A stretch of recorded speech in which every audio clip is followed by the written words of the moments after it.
the book of Galatians chapter 5 from verse 19. He listed two sets of qualities a human being can have.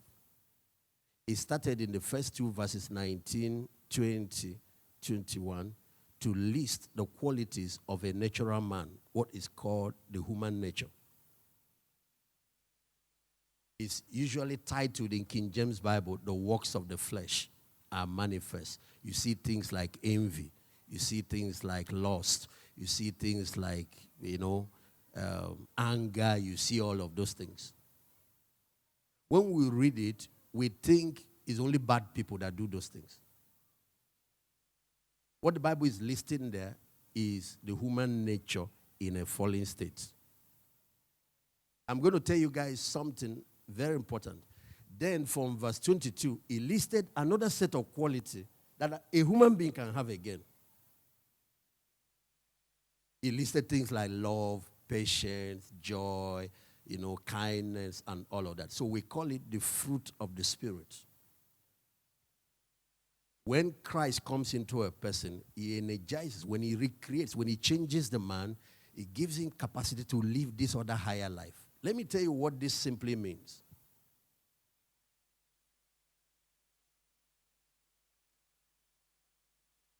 We as Christians, even though we have given our life to Christ, still have capacity to yield to that lower self.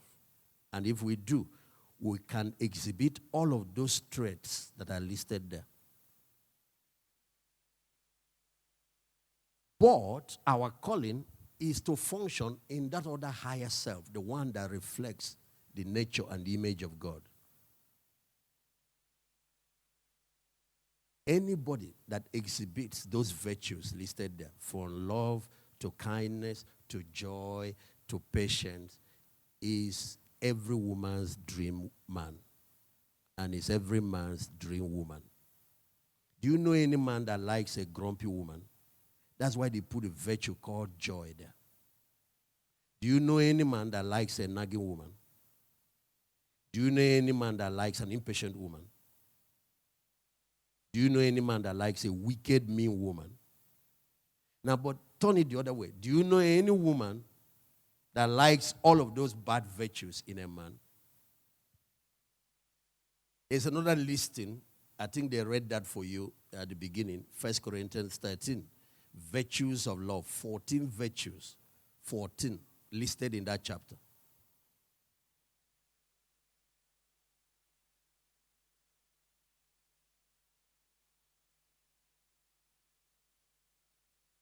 Why is it that sometimes we switch to the negative part and we are like that? And we do things, we say things that we regret after. And sometimes we do it to people that we love. Sometimes we do it and hurt people that love us. Why do we do that? Because of something called irrationalism or irrationality. Human beings have capacity to talk and act and not think. And then after, they sit down and think it through, and they are sorry for what they have said. There is something about the fallen man, the fallen human nature, that sometimes pushes us to irrational behavior, irrational actions. Actions that not only hurt people, actions that hurt us at the end. Do you know what leads us to that?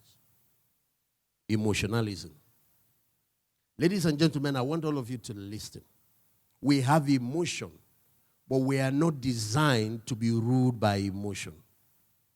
It becomes even more serious when the emotion is negative emotion, from resentment to envy to jealousy to strife to bitterness to anger. Whenever any of those things, you find it rising up in you, don't talk, don't act, don't do anything. Go out, wait till sound judgment has come back. Because what happens is that the moment emotion rises, judgment exits. The emotion rises, wisdom exits. Proverbs 24 from verse 4 said, through wisdom, a house is built. With understanding, it's established. If you can just keep yourself calm, if you can function with rational mind, all of the many bad things you have done, I'm talking to everybody here, you won't do it. Because it's not profitable. Look at, out of emotion, this man has killed his wife. Meet him 1 hour after. He's so sorry. Of course, you can even meet him 5 minutes after she is dead. He is on top of that woman, crying, begging her to wake up. Why did he kill her? Emotion. When emotion is high, reason, judgment exits. Emotion distorts reality. It just makes you see what you want to see. You see, when emotion, any of those negative emotion is in operation, you will just be seeing all the things you want to see. Because what emotion shows you is what you want to see. If you are looking for a reason to conclude that this man has been cheating, all the signs will start showing up. You know, you would think that if you get the best man, you will now be happy.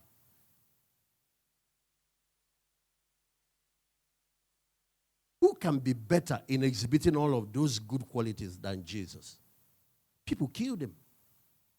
Do you know when they were killing him? Crucify him. Not just the Pharisees, not just the Roman soldiers, the people he healed, the people that sat in his crusades, they shouted, crucify him. Do you know why they did it? Under emotion. If you let emotion run your life, you will mess up your destiny. You will mess up your relationships. You will mess up your career. If you watch your career path, you will only be going like this. I was watching something. The End SARS protest happened. And somebody from the entertainment industry made some speech. He's gone into politics, but he was, he made a speech. Those things he said, you bring him 2 hours after that, he will be sorry. But those words have gone out. And he was attacking some of his colleagues. That's not how he would have brought out those words. Those words were said under emotional arousal. It's this same thing that makes you jump into bed with somebody. Tomorrow you'll be wondering. When emotion is high, don't take a decision. Tell them, give me some days. If it's a business decision. People have lost all the money they earned over one excitement. When emotion is high, don't speak. If you can just learn how to control that, you guys will be so happy.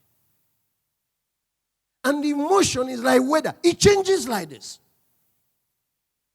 Today, it's bright. Everybody is fine and happy.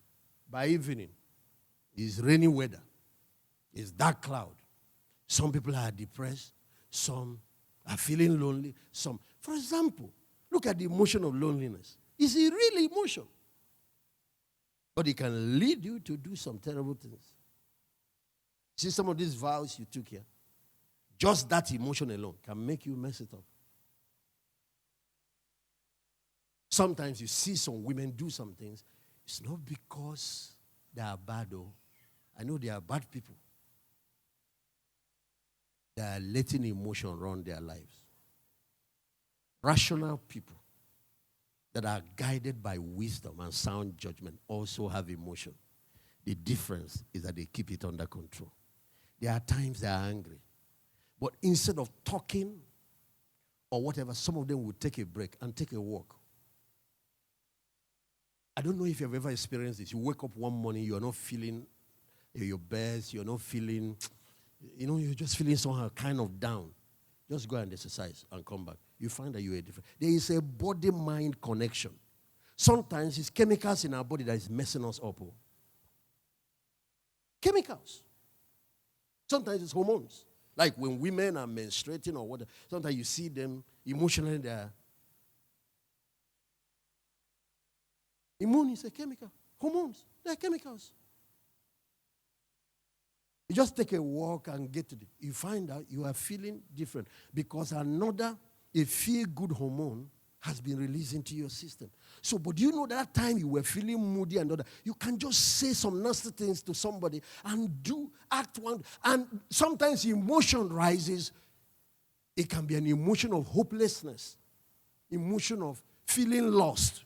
You feel like your life is useless, like you have not accomplished anything in life. You forget all the good things. At the moment, you don't remember all the kind things. You don't remember all the things that God did. You don't remember all the things that other people have done in your life. You can just tell them, since I married you, you are just a liability. My life has been useless since I married you. The same person is emotion.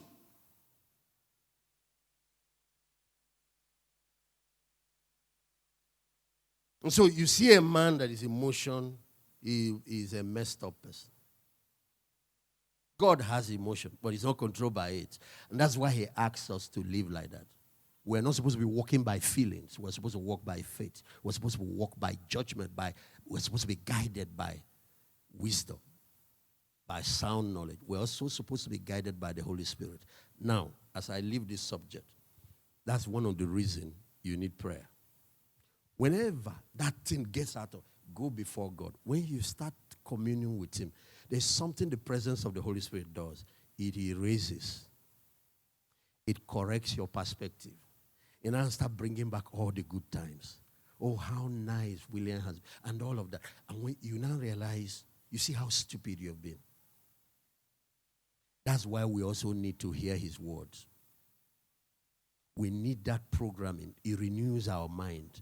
It flushes the negative thoughts, the wrong thoughts out, and refocuses your thinking.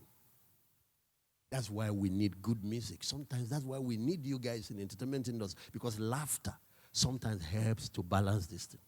That's why the ministry you've been given is not a joke. It's not a joke. It's so powerful, that ministry, that it can heal people. Laughter, do it good, like medicine. And in a 5 minutes of negative emotion, somebody has taken his life. People have committed suicide.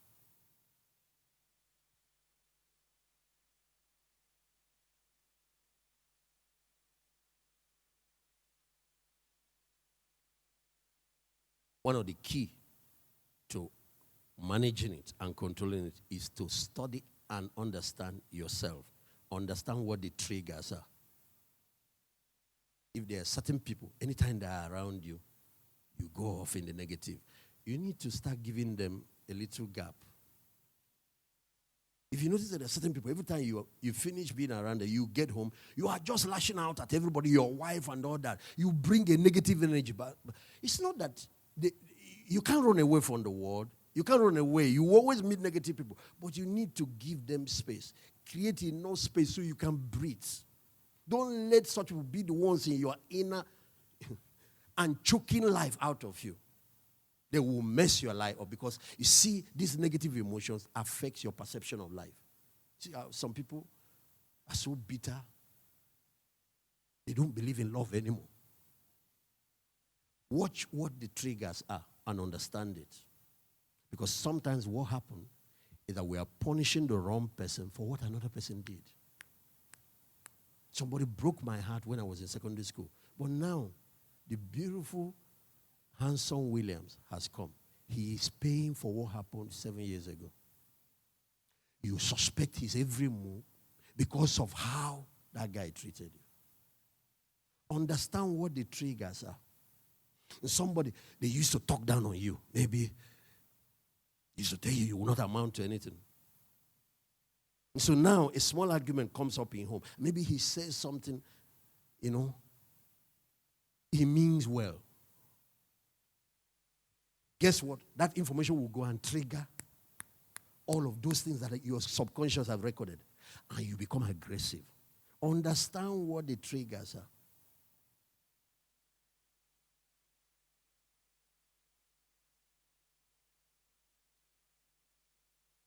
Once you can note what they are, you can begin to gain control. Because when they turn that switch on, you turn it off.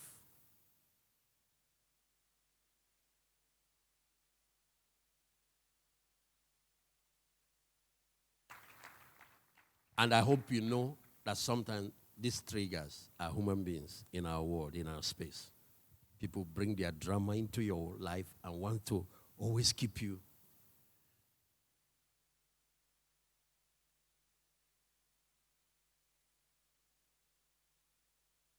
One more thing. This is your field of calling. You guys work a lot with the media, entertainment industry and all that, and I see you guys love the paparazzi and the social media and all that. I will advise, you can take this one, you can leave it.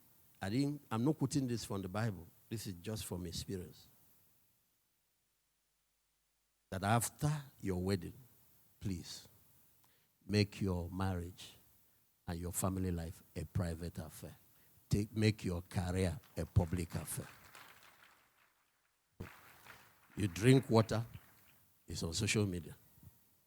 You do this, it's on Facebook. You know, there are sometimes people are strategic. There are one or two things they do that helps the career. If it's that type of strategic move, yes. But once you do it, don't put your wife and your husband and your whatever on.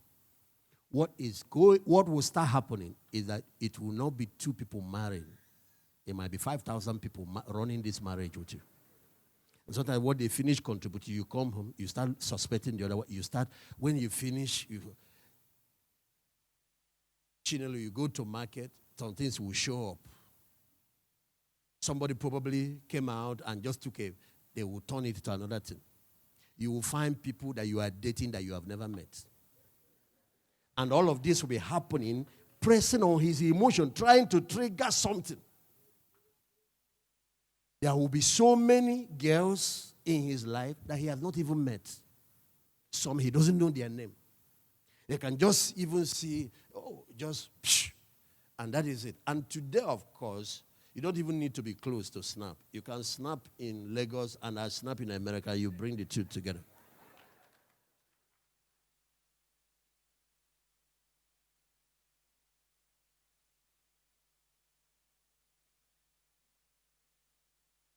Okay, let's leave it because the day is fast spent. I said I will say one thing to the rest of us. Your industry, leaders of your industry, social media influencers, comedians like AY, like Banky W and many others, did our country proud by championing a cause to save the life of our young people and to save Nigeria.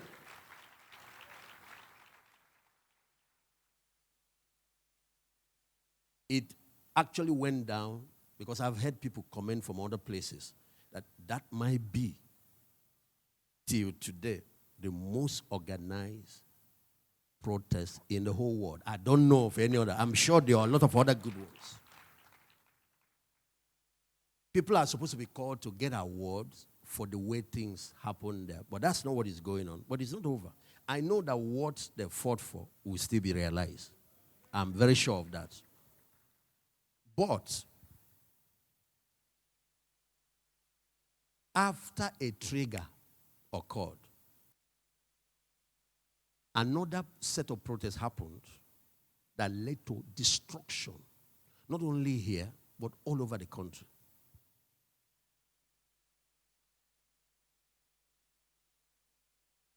If you call some of those people now who killed people, and say, why did you kill this man now? They won't be able to explain. It was the trigger. Emotion went high, like people who took Igbo. People that would not normally steal saw more people running into people's shops, looting, and they joined them.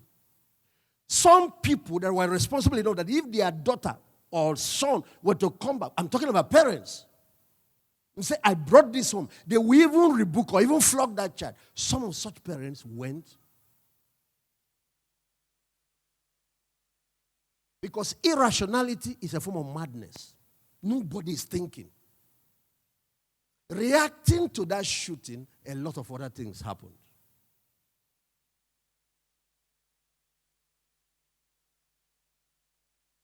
I am the convener of the National Youth project for Nigeria. We've done this for close to, 12 years, I guess, or something.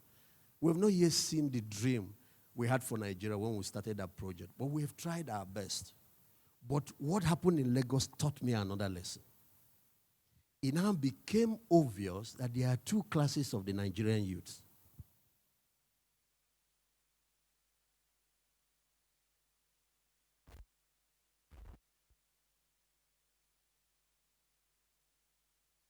Pharaoh had a dream, and Joseph got interpretation for that dream.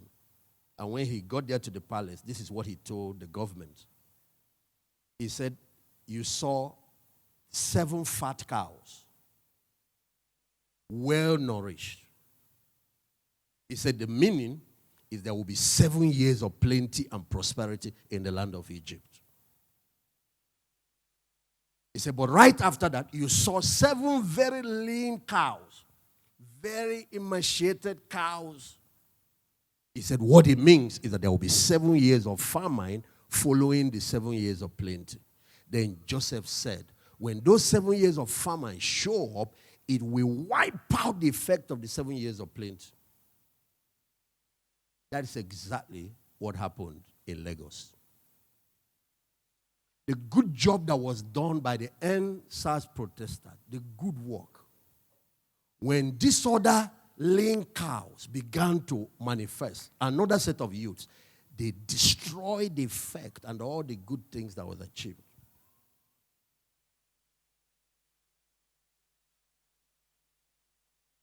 So we have 2 sets of Nigerian youth, the fat cows and the lean cows. The fat cows are our big brothers here, leading the entertainment industry. Our Davidos, our AY, our Bankies, our Williams, and the rest of them. Our Run Towns and P Squares. The fat cow are the young professionals leading different industries. The fat cows are Nigerian youths in diaspora in Texas alone. I think we have over 25,000 doctors in US alone. We have them in different fields all over the world. The fat cows are some of our young people that are even active in politics. The fat cows are the prosperous young Nigerian youths. Amazingly, they are just about 25% of the population. But now we have the lean cows. Many of them did not go to school. Some are area boys. And these boys are following, no matter what they are told, they are following because there is nothing to do with their life. You can't see the ones who have responsible life following that, listening to that. You go to South, you see them in militancy and all kinds of things. You go to the North, you see their margin. You see them being recruited by Boko Haram and all that. You come here, the area boys, they're everywhere. That time bomb has been here, ticking.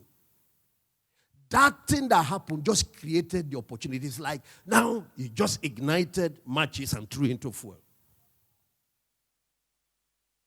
You know, some people wanted to give it ethnic and tribal coloration. That is just telling ourselves a big fat lie. There has been a problem that has been before us. Here is the conclusion. Why I'm here giving you this parable. Joseph, a young guy, Jewish boy that was in prison who has suffered, and God gave him the understanding of what this thing means. And here he's in the palace trying to consult for the government to give the government the solution, the way forward to save Egypt. Because if they don't do the right thing, when the 7th lean cows start, which are 7 years of plenty, the economy of Egypt will be destroyed. This is what he told Pharaoh. He said the solution for the lean cows are the fat cows.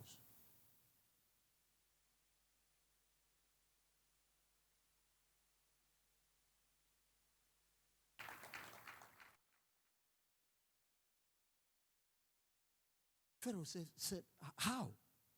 He said, during the 7 years of plenty, save 1/5 of all the produce, all the prosperity, and then use it to invest to save lives, to invest during the 7 years of famine. Let me tell you what it means. All of that 25% young Nigerians that are doing well. They've gotten education. And all of you that have gone to university, you are part of the fat cow.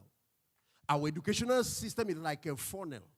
At primary school, everybody can enter. Secondary school, it reduces. You get to university, it's like the eye of a needle, that section. So the few that got that, you are part of the people that will now go and solve problems for the multitudes that never got the opportunity. Don't come out of university and tell me that there is no job. Create it. Get some other people to work for you. So what did they recommend? 5%. And that is double of tithes. So let me recommend, as a modern day Joseph, 10%. Save 10% of all your incomes. Use it. Don't eat everything you earn. Use it to invest in other young people that are out there. If all of us can do this all over the country, it becomes a national movement. Let's leave government out. Let's leave all these people out. In a few years, we have wiped out unemployment, we have created jobs. I see some people that have done it. I see you, AY. When you do, you have created a number of AY. I see people like, where is our brother, one of the hottest comedians? What is it? Aboro. I see some of these guys that have come out from you. And AY create 12 AYs. P square, 12 P squares. Banky, of course you've done it. I see Whiskey and what? 12 Bankies. Williams, 12 Williams. Pastor David, 12 Pastor Davids. Let nobody live, eat, and die alone. Let us start doing something all over the place.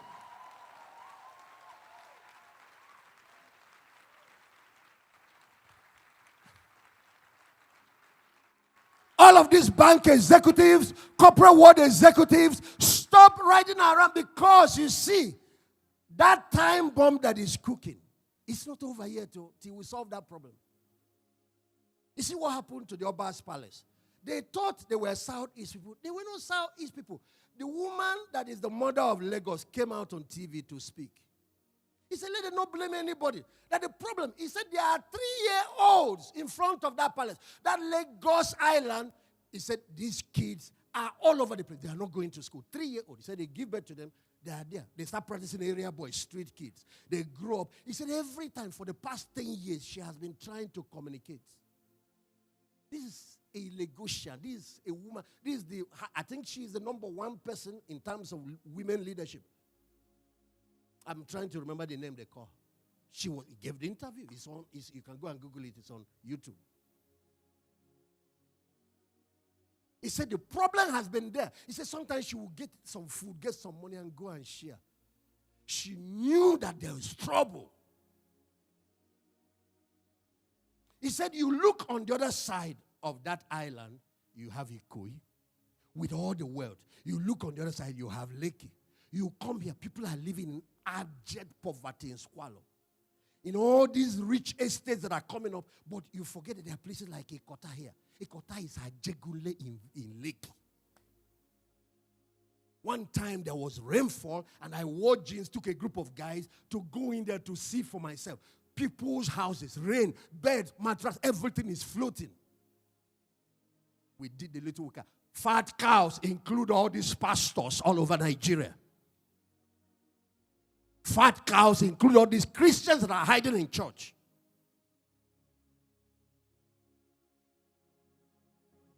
%. And you can, every year you put that together, if you know what you can do. And some of us have capacity to change a whole street. Some of us a whole neighborhood. Some of us just the life of 2 people, 3 people. Remove them from poverty. And madam, one of the reasons I brought this up is that your husband has been modeling this kind of life. Please, if you love Africa, if you love Nigeria, and if you love yourself, don't stop him. Oh. Women are very powerful.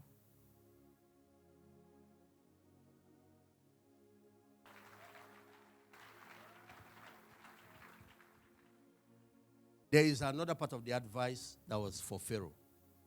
70% of this problem will be solved by the fat cows.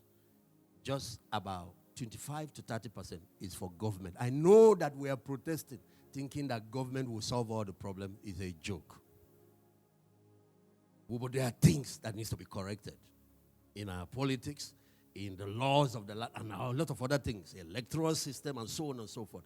But when we start grooming these lean cows, then we can remove them from the hand of these politicians that arm them against the responsible young people. And then we can re-educate them and get them to join us to elect the right people in future. If we don't empower them and start touching their lives, when election comes, they will join these other ones, oppressors, to keep sustaining the system. Because that 25% will not be able to win the election. Chineke mezi okwu.